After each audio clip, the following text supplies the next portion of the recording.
No, v zadnjih 3 letih smo videli grožnjo Iranske zveze. Ta se vsiljuje zahodnim državam v regiji, predvsem državam v zalivu, pa tudi Cipru, Grčiji.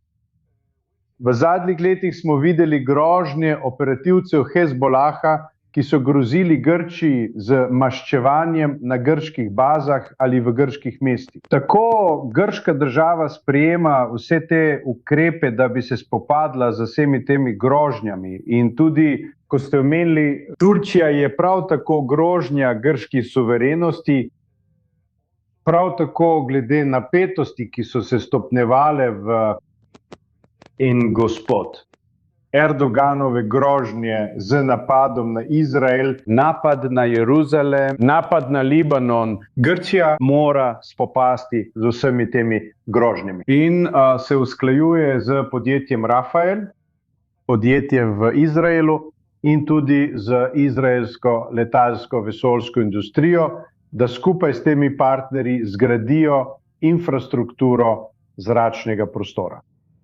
Za rakete, za drone, tudi za uvedbo raket Patriot, ki so že nameščene v Grčiji, skupaj z našimi ameriškimi zavezniki in za izgradnjo infrastrukture, ki bo zaščitila Grčijo pred vsemi temi grožnjami, iranske posredniške skupine in turške grožnje Grčiji. Vsekakor dober pregled groženj, s katerimi bi se lahko soočala Grčija. Ko gre za ta novi sistem, četrtina Ahilovega ščita bo dejansko proizvedena v Grčiji. Kako pomembna je bila lokalna proizvodnja pri politični odobritvi tega dogovora? No, to je zelo pomembno, ker veste, v zadnjem letu ali približno toliko časa znotraj Evropske unije so potekale razprave, da mora biti del evropske obrambe proizveden lokalno. To bi pomenilo tudi, da bi bil del teh sistemov financiran tudi iz evropskih shem. Tako mora Grčija razviti tudi obrambno industrijo skupaj z izraelskimi partnerji, da se ti sistemi celovito uvedejo. Ti sistemi bodo uvedeni v obdobju 3 ali 4 let od zdaj. Tako je, to zelo pomembno za takojšnje obrambne zmogljivosti grških obrambnih sil.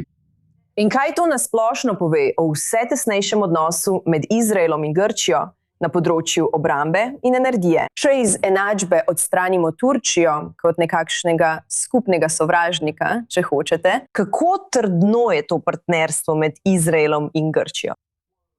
No, to je partnerstvo, ki se gradi že od začetka 2010 let, torej je zdaj že približno 15 let. Obstaja sodelovanje med grško vlado in izraelskimi vladami, da bi imeli zavezništvo oziroma sodelovanje, vojaško sodelovanje za vzhodno Sredozemlje. In videli smo skupna usposabljanja, skupne vaje v vzhodnem Sredozemlju.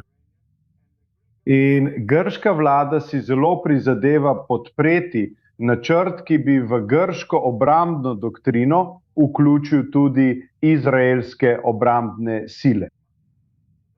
To pomeni, da bi v primeru splošne krize v vzhodnem Sredozemlju Grčija bo v partnerstvu z Izraelom in Izrael bo v partnerstvu z Grčijo. Torej, vse to ima smisel. In ker izraelski tehnološki sektor dosega toliko napredka na področju protiraketne obrambe,